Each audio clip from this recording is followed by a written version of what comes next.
మాజీ MLC Buddha Venkanna press meet ఉదయం 11 గంటల నుండి 6 గంటల వరకు పరామర్శ పేరుతో రోడ్డు మీద ఊరేగారు. జనాలకు డబ్బులు ఇచ్చి తరలించారు. కుట్రపూరిత వాతావరణంలో ఈ యాత్ర సాగింది. Chandrababu silent, Jaganmohan Reddy violent. Chip పోయింది నీకు. చంద్రబాబు నాయుడు ఇంటి మీద దాడి చేసేందుకు జోగి రమేష్ కు మంత్రి పదవి ఇచ్చావు. భువనేశ్వరి గురించి మాట్లాడినందుకు వల్లభనేని వంశీకి ఒక పదవి. చంద్రబాబు గురించి మాట్లాడినందుకు కొడాలి నానికి మంత్రి పదవి. మార్చర్లలో మా మీద దాడి చేపించావు. చంద్రబాబు దాడులను ప్రోత్సహించరు. జోగి రమేష్ ఇంటి దగ్గర నిరసనలో పాల్గొన్న 41 మంది మీద కేసు పెట్టారు. అది చంద్రబాబు పాలన అంటే. చంద్రబాబు నాయుడును అక్రమ కేసులో అరెస్ట్ చేపించి 53 రోజులు జైలులో పెట్టించావు. ముఖ్యమంత్రి పీఠం ఎక్కాక నీకు అహంతో చిప్పు పోయింది. జగన్మోహన్ రెడ్డి ఉదయం 11 గంటల నుంచి సాయంత్రం 6 గంటల వరకు పరామర్శ పేరుతో వీధుల్లో ఊరేగింపుగా బయలుదేరడమే కాకుండా జోగి రమేష్ ఇంటికి పరామర్శించడానికి వెళ్ళడానికి జగన్మోహన్ రెడ్డి ఇంటికాడ కూడా జనాల్ని డబ్బులు ఇచ్చి తోలించుకునేటువంటి పరిస్థితి వాళ్ళ టీవీ ఛానల్లోనే చూసాం. జోగి రమేష్ ఇంటికాడ జనం ఉండాల్సింది వీళ్ళింటికాంచే జనం అంటే ఇదంతా కూడా ఒక కుట్రపూరిత వాతావరణంలో జగన్మోహన్ రెడ్డి బయటకు వస్తే, రోడ్ల మీదకి వస్తే ప్రజలు భయప్రాంతులు అవ్వాలనే ఒక కుట్రపూరిత వాతావరణంలో ఇవాళ యాత్ర సాగింది. మన గుంటూరు యాత్ర సాగింది. ఆ గుంటూరు యాత్రకి కంటే మళ్ళీ ఇవాళ ఇంకా భయంకరమైన యాత్ర సాగింది. ఈ రాష్ట్ర ప్రజలకు తెలుసు చంద్రబాబు గారు సౌమ్యుడు అంటే చాలా సైలెంట్ అని. జగన్మోహన్ రెడ్డి చాలా వైలెంట్ అని తెలుసు. చంద్రబాబు గారు ఏమో సైలెంట్, జగన్మోహన్ రెడ్డి వైలెంట్. నువ్వా చెప్పేది? వాళ్ళంటా వాళ్ళని చంద్రబాబు నాయుడు గారికి జిప్పు పోయిందని చెప్పారంట. నీ మాటలు చూస్తుంటే తెలుస్తుంది ఇవాళ ఎవరికి చిప్పు పోయిందనేది ప్రజలు గమనిస్తున్నారు. ముఖ్యమంత్రిగా ఒక్క ఛాన్స్ అని ప్రజావేదిక కూల్చున్న దగ్గర నుంచే నీ చిప్పు పోయింది. నువ్వా ఈరోజు చంద్రబాబు నాయుడు గారి గురించి, వ్యవస్థల గురించి మాట్లాడేది? చంద్రబాబు నాయుడు గారు నీ తండ్రికి సమకాలికుడని మొన్న ఒక ప్రెస్ మీట్లో చెప్పావే. ఆ చంద్రబాబు నాయుడు గారి ఇంటి మీద దాడి చేసినటువంటి జోగి రమేష్కి మంత్రి పదవి ఇచ్చింది నువ్వు కాదా? అంటే చంద్రబాబు నాయుడు గారి ఇంటి మీద దాడి చేసినందుకు, దాడి నువ్వు చెబితే చేసినందుకు అతనికి నజరానా ఏంటి? మంత్రి పదవి. వల్లభనేని వంశీ చంద్రబాబు నాయుడు గారి సతీమణిని దూషణాడితే అతనికి ఒక గిఫ్ట్. కొడాలని చంద్రబాబు నాయుడు గారిని నానా దుర్భాషలు ఆడితే అతనికి మంత్రి పదవి. నువ్వు ఇవాళ వ్యవస్థల గురించి, వ్యవస్థల్లో ఉన్నటువంటి వ్యక్తుల గురించి, పార్టీల గురించి మాట్లాడే అర్హత నీకుందా? నీకెక్కడ ఉందని అడుగుతున్నాం మేము. బీసీలను వద్దొస్తావా నువ్వు? మాచర్లో మేము వెళ్తే దాడి చేయించింది నువ్వు కాదా? దాడి అది భయంకరమైనటువంటి గంట సేపు మమ్మల్ని భయప్రాంతులను చేసి తప్పించుకొని వచ్చావే. ఆ రోజు బీసీలు గుర్తు రాలేదా నీకు? చంద్రబాబు నాయుడు గారు అంబటి రాంబాబు, జోగి రమేష్ ఇంటి మీద దాడి జరిగిన గంటగా ప్రెస్ నోట్ వదిలాడు. శాంతియుతంగా అనండి, ఎవరు వేయినా ఒకటే, నాకు ఏ పార్టీ కార్యకర్తలన్నా చర్యలు తీసుకుంటానని 41 మంది మీద కేసు పెట్టారు. అలాగే అంబటి రాంబాబు ఇంటికాడ నిరసన తెలిపిన వాళ్ళ మీద కూడా కేసులు పెట్టారు. అది చంద్రబాబు నాయుడు గారు పాలన. నీ వైలెంట్ పాలన ఎప్పుడు? అచ్చెన్నాయుడు గారిని ఏం చేశావు? కొల్లు రవీంద్రని ఏం చేశావు? చంద్రబాబు గారిని ఇప్పుడు గుర్తొచ్చిందా నీ తండ్రి సమకాలికుడని? చంద్రబాబు గారిని అక్రమ కేసులో అరెస్టు చేయించి 53 రోజులు జైల్లో పెట్టించినటువంటి గనుడు నువ్వా నిజాయితీ గురించి మాట్లాడేది? నీకు అసలు మైండ్ ఉందా? పదవి పోగా ఎవరికైనా నీకు పదవి పోగానే చిప్పు పోవాలా? ముఖ్యమంత్రి పేట ఎక్కగానే పోయింది చిప్పు నీకు అహంకారంతో ముఖ్యమంత్రి పీఠ ఎప్పుడైతే ఎక్కావో అప్పుడు పోయింది నీ చిప్పు. ఆ పోయింది కంటిన్యూషన్ ఉంది. నీ కార్యకర్తలు నీ నాయకులు భగవంతుడిని ప్రార్థించాల్సింది ఏంటి అంటే, అయ్యమ్మా మా నాయకుడి చిప్పుపోయింది, దాన్ని జాగ్రత్తగా ఇవ్వమ్మా, ఇవ్వు తండ్రి, లేకపోతే మేమంతా అనాథలు అవుతామని దేవుడి దగ్గర ప్రార్థన చేయాల్సిన వాళ్ళు ఇవాళ కార్యకర్తల నిరసనలు తెలపడానికి వెళ్ళారు తప్ప నీలాగా హత్యా ప్రయత్నాలు చేయించే పార్టీ కాదు తెలుగుదేశం పార్టీ. ఇకపోతే ఇవాళ జోగి రమేష్ ఇంటికాడ లడ్డు కొవ్వు గురించి మాట్లాడాం. లడ్డూని పరిశీలించినటువంటి ల్యాబ్ ఏదైతే ఉందో ఇంకా పూర్తిగా అన్నిటి పరిశీలన చేయలేదు. నువ్వు సిబిఐ చెప్పింది సిబిఐ ఏం చెప్పింది? సిబిఐ మీద అపారమైనటువంటి గౌరవం వ్యక్తిలాగా మాట్లాడుతున్నావు నువ్వు. సిబిఐ ఛార్జ్షీట్ చేసిందిగా, నువ్వు 43,000 కోట్లు అక్రమంగా దోచుకున్నావని ఈడీ నీ ఆస్తులు కూడా జప్తు చేసిందిగా. మరి ఎందుకు నువ్వు తప్పొప్పుకొని కోర్టులో తప్పు ఎందుకు ఒప్పుకోట్లా? నువ్వు సిబిఐ మీద అపారమైనట్టు గౌరవం ఉన్నట్టు మాట్లాడుతున్నావు నువ్వు. ఒక పక్క సిబిఐల మీద ఎగరిస్ట్గా కోర్టులో కేసులు వేసాడు. ఇవాళ సిబిఐ నాకు ఇచ్చింది అని చదువుతున్నాడు. అసలు ఇవాళ కూటమి ప్రభుత్వం దాదాపు సంవత్సరం నుంచి 9 నెలలు కావస్తుంది. ఈ 9 నెలల్లో రాష్ట్రంలో శాంతి భద్రతలు ఏదైతే 2019 నుంచి 24 వరకు శాంతి భద్రతలు విఘాతం కలిగి అస్తవ్యస్తమైందో ఈ రాష్ట్రం, ముందు శాంతి భద్రతలు బాగుండాలని కూటమి ప్రభుత్వం దాని మీద దృష్టి సాధించింది. నువ్వేం చేసావు? ఒక ప్రత్యేకమైనటువంటి కుట్ర కోణాన్ని కనిపెట్టి పరామర్శ పేరుతో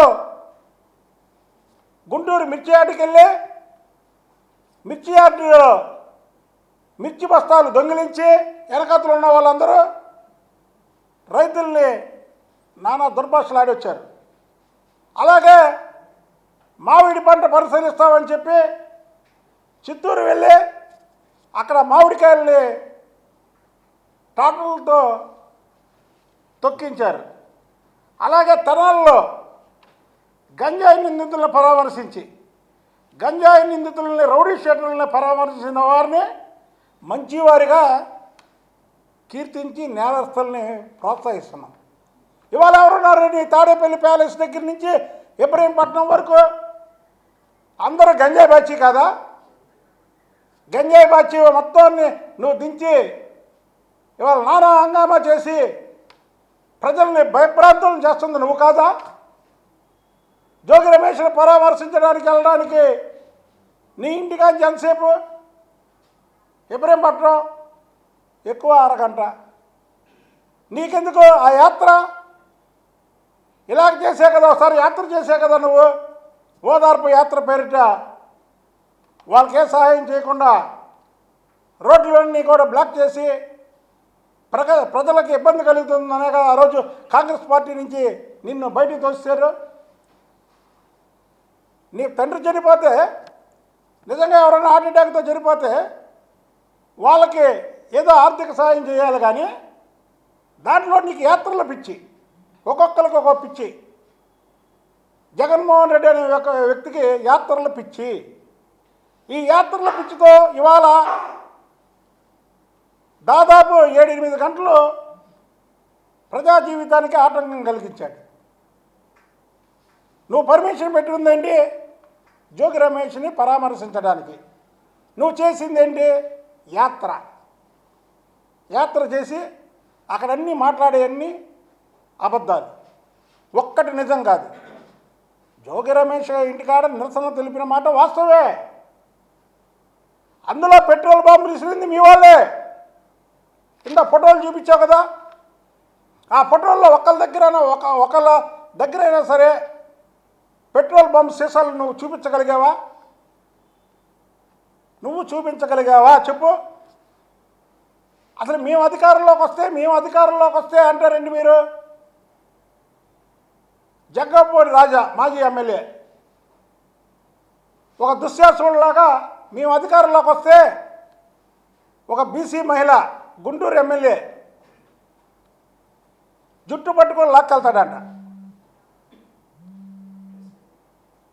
ఏమంటే అదే చంద్రబాబు నాయుడు గారు అయితే 5 నిమిషాల్లో సస్పెండ్ చేస్తాడు పార్టీ నుంచి. 5 నిమిషాల్లో సస్పెండ్ చేస్తాడు. ఏది తెలుగుదేశం పార్టీ ఎమ్మెల్యే అయినా సరే. ఒక బీసీ మహిళను పట్టుకొని రేపు మీ అధికారంలోకి వస్తే జుట్టు పట్టుకొని ఈడ్చుకెళ్తానంటే ఏం జరుగుతుంది ఇక్కడ? ఏం చేద్దామని అంటే రేపు మేము అధికారంలోకి వస్తే ప్రజల్ని పరిపాలిస్తాము, శుభ్రంగా చేస్తాము, చేసిన తప్పులు మళ్ళీ మేము చేయము, ఈసారి మంచి పరిపాలన అందిస్తాం అంటాడు ఎవరన్నా చిప్పున్నవాడైతే. నీకు చిప్పు తప్పి మీ వాళ్ళని ఇలా ఎంకరేజ్ చేసి మేము అధికారంలోకి వస్తే ఆడవాళ్ళు జుట్టు పట్టుకొని లాక్కెళ్తాం, మేము అధికారంలోకి వస్తే కింద నుంచి పై వరకు తగలబెడతాం, మేము అధికారంలోకి వస్తే తెలుగుదేశం పార్టీని కూటమి నాయకులందరినీ లోపడేసేస్తాం, మేము అధికారంలోకి వస్తే అందరిని చంపేస్తాం అంటే మీరు జీవితంలో అధికారంలోకి వస్తారా? చంద్రబాబు నాయుడు గారు అధికారంలో 2024 వచ్చే ముందు ఈ మాటలు ఎప్పుడైనా మాట్లాడారా? మేము అధికారంలోకి వస్తే సూపర్ 6 ఇస్తాం, మేము అధికారంలోకి వస్తే ప్రజలకు ఇబ్బంది కలగకుండా లా అండ్ ఆర్డర్ని కంట్రోల్ చేస్తాం అని చెప్పారు. అప్పుడు ఊపిలో ఉన్నటువంటి రాష్ట్రంలో సూపర్ 6 సూపర్గా అమలు చేస్తున్నారు. అలాగే ఇవాళ రాష్ట్రంలో వ్యాపారస్తులు కానీ, రైతులు కానీ, రైతు కూలీలు కానీ, చిరు ఉద్యోగులు కానీ గుండెల మీద హాయిగా చెయ్యేసుకొని నిద్రపోతున్నటువంటి వ్యవస్థని ఈ రాష్ట్రంలో నెలకొల్పాడు. అది పరిపాలన చేయడం అంటే. అది మేము అధికారంలోకి వస్తే రాష్ట్రాన్ని నాశనం చేస్తాం, మేము అధికారంలోకి వస్తే మనుషులను చంపేస్తాం, మేము అధికారంలోకి వస్తే ఆడవాళ్ళని జుట్లు పట్టుకొని తీసుకెళ్తాం. ఎక్కడిదండి ఇది? భారతదేశంలోనే కాదు ప్రపంచ దేశాల్లో కూడా ఇలాగెవరు చెప్పరే మేము అధికారంలోకి వస్తే ఇలా చేస్తామని. ఎవరికి పోయింది చెప్పు? జగన్మోహన్ రెడ్డికి పోయింది. జగన్మోహన్ రెడ్డికి మతి స్థిమితం పోయి ఇలా మాట్లాడుతున్నాడు. జగన్మోహన్ రెడ్డి గారు ఒక్కటి మాత్రం గుర్తుపెట్టుకోండి మీరు, చంద్రబాబు నాయుడు అరాచకాలను ప్రోత్సహించడు. ఏ పార్టీ, తెలుగుదేశం పార్టీ చెందినటువంటి వ్యక్తులైనా మీరు గత నెల రోజులుగా ఈ రాష్ట్రాన్ని అల్లకొల్లాలం చేద్దామని కులాలని రెచ్చగొట్టి ఎలాగైనా సరే ఈ రాష్ట్రానికి వస్తున్నటువంటి పెట్టుబడులు కానీ ఈ కూటమి ప్రభుత్వం సజీవుగా సాగకుండా చేద్దామని మీరు ఋషులు యజ్ఞం చేస్తుంటే రాక్షసులు పాడు చేసినట్టు ఈ రాష్ట్రాన్ని ఎలాగన్నా పాడు చేద్దామని జిల్లాకు ఒకరు తయారయ్యి ఇదే. ఇప్పుడు ఒక సామెత ఉందండి సినిమాలో, ఒక అతనికి ఉరిశిక్ష వేస్తాడు, తప్పు చేశాడు. అతను చిన్నప్పుడు తోటకూర దొంగతనం చేసి వాళ్ళ అమ్మకిస్తాడు. నాన్న పక్కింటి తోటకూర తీసుకొచ్చి దొంగతనం చేసిస్తే చక్కగా కూరండి, మంచి పని చేసావు నాన్న, రేపటి నుంచి కూడా ఇలాగే పని చెయ్యి అన్నాడు. వాడు అలాగ నేరస్తుడిలా తయారయ్యి నేర సామ్రాజ్యాన్ని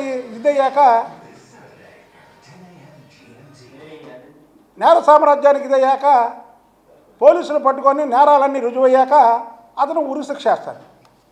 ఆ ఉరిశిక్ష వేసినటువంటి ఖైదీని చూడడానికి తల్లి వెళ్ళిద్ది. అమ్మ ఒకసారి నేను కౌగిలించుకోవాలని ఉందమ్మా అని అంటాడు. దగ్గరికి వెళ్ళిద్ది. దగ్గరికి వెళ్ళాక చెవు కొరికేస్తాడు.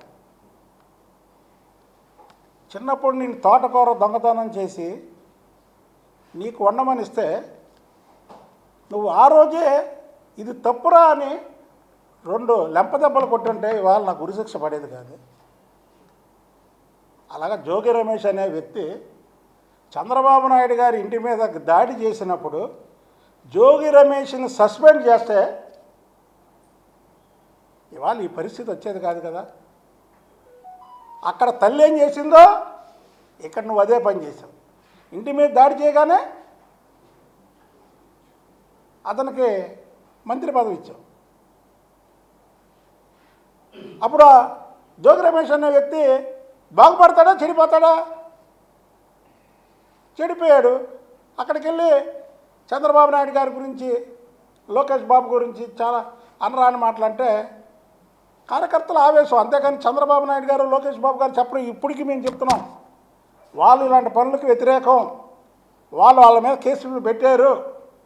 ఇవాళ నువ్వేంటంటే నీ ఊరేగింపు నువ్వు ప్రజల్లోంచి రావాలని కొన్ని కోట్ల రూపాయలు ఖర్చు పెట్టుకొని ఇవాళ ప్రజలకు దండం పెడుతూ దశకాలు పెడుతూ నవ్వుకుంటూ నిజంగా మా మీద మాచర్లో దాడి జరిగిన రోజు మేము చంద్రబాబు నాయుడు గారి కంట పడే వరకు కూడా ఆయన చూడండి పాత విజువల్స్ ఎలాగుంటాయో. అంబటి రాంబాబురేమో బుధవారం నాడు పరామర్శించాడు. మళ్ళీ ఒకరోజు మొత్తం స్క్రీన్ ప్లే దర్శకత్వం ఇవన్నీ పాటలు ఆయన వెళ్తుంటే పాటలు ఎలా పాడాలా, ఆ వెళ్ళినప్పుడు మాటలు ఎలాగ ఉండాలా, ఎక్కడి నుంచి ఎక్కడ జనాలను పోగు చేయాలి, ఎవరికి ఎంత డబ్బులు డంప్ చేయాలి, ఆ డబ్బులు అన్నీ ఎంత ఖర్చు పెట్టాలి, బిర్యానీ ప్యాకెట్లు ఎక్కడ ఇవ్వాలి, గంజాయి ప్యాకెట్లు ఎక్కడ ఇవ్వాలి, మందు బాటిల్స్ ఎక్కడ ఇవ్వాలి, ఎక్కడి నుంచి ఎక్కడి వరకు ఎంత ఖర్చు అయ్యింది ఇవన్నీ స్కెచ్ చేసుకొని మళ్ళీ ఒకరోజు గ్యాప్ ఉంచుకొని మళ్ళీ ఈరోజు జగన్మోహన్ రెడ్డిది ఇది ప్రజలందరూ గ్రహిస్తున్నారు.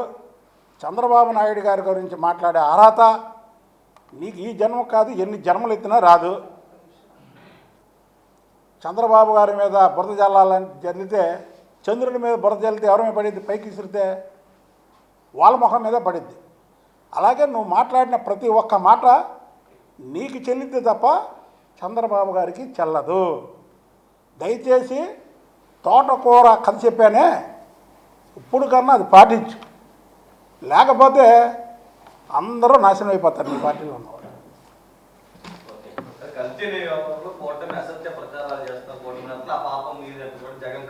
చెప్పా కదమ్మా, కోట సిబిఐ ఆయన క్లీన్ చీట్ ఇవ్వాలా. ఆయన చెప్పినట్టు అయితే ఆయన చెప్పిన అబద్ధాలు. కరుణాకర్ రెడ్డి క్లీన్ చీట్ ఇచ్చారు, వైవి సుబ్బారెడ్డి క్లీన్ చీట్ ఇచ్చారు, ఈయన క్లీన్ చీట్ ఇచ్చారు, జోగి రమేష్ క్లీన్ చీట్ ఇచ్చారు, అంబటి రాంబాబు క్లీన్ చీట్ ఇచ్చారు అని మొత్తం అన్ని పేర్లు చదువుతున్నాడు. మరి మిగతా వాళ్ళని కూడా ఇరుకెత్తాడేమో, అయితే ఆయనతో పాటు వాళ్ళని కూడా తీసుకెళ్తాడేమో. సిబిఐ ఏవి క్లీన్ చీట్ ఇవ్వలేదు. అక్కడ చెప్పింది ఏంటంటే ఎన్డీబీబీ అనే సంస్థకి 10% కలిసి ఉంటే వాళ్ళకున్నటువంటి పరికరాలు చాలు, అది ఇంకా 10 లోపు ఉన్నది. 10 లోపు ఉన్నదాన్ని ఇంకో ల్యాబ్ పంపించాలా, పంపిస్తారు ఎన్డీఆర్ఐకి. అప్పుడే కంగారు పడతాడేంటి? అప్పుడే కంగారు పడతాడు. సిబిఐ గురించి మాట్లాడే అర్హత నీకు ఎక్కడిది? 43,000 కోట్లు నువ్వు దొబ్బీసో ప్రజల సొమ్ము అని నిన్ను 10 సంవత్సరాల క్రితం లోపల 16 నెలలు జైల్లో పెడితే 12 సంవత్సరాల క్రితం నువ్వు కోర్టులకి అబద్ధాలు అసత్యాల సాకులతో కేసుని ఏదో ఇంకా నడుపుతూ సిబిఐ గురించి మాట్లాడతావేంటి? సిబిఐ ఛార్జ్షీట్ వేసింది కానీ నీ మీద దాని గురించి మాట్లాడు. సిబిఐ నీ మీద ఛార్జ్షీట్ వేసింది, నువ్వు 43,000 కోట్లు ప్రజల సొమ్ము దొబ్బిస్తావని. దాని మీద మాట్లాడు. క్లీన్ చీట్ ఇచ్చిందా నీకేమన్నా? అసలు ఇది ఇప్పుడు ఈ లడ్డు వ్యవహారంలో క్లీన్ చీట్ ఇచ్చిందా? అందుకే అతను మాట్లాడేవన్నీ కూడా అబద్ధాలు. అతనికి మైండ్ పోయింది. ఆ మైండ్ని ఇవ్వమని ఈ జోగి రమేష్, అంబటి రాంబాబు, లేదా జక్కంపూడి రాజా వీళ్ళందరూ ప్రార్థనలు చేయాలి తప్ప, భగవంతుడిని ఏడుకోవాలి తప్ప చంద్రబాబు నాయుడు గారికి ఏంటయ్యా? చంద్రబాబు నాయుడు గారు రాష్ట్రంలో కాదు, దేశంలో కాదు, ప్రపంచ దేశాల్లో మెచ్చుకునే నాయకుడు. ఆయన గురించి మాట్లాడే అర్హత జగన్మోహన్ రెడ్డికి లేదని తెలియజేస్తున్నాను.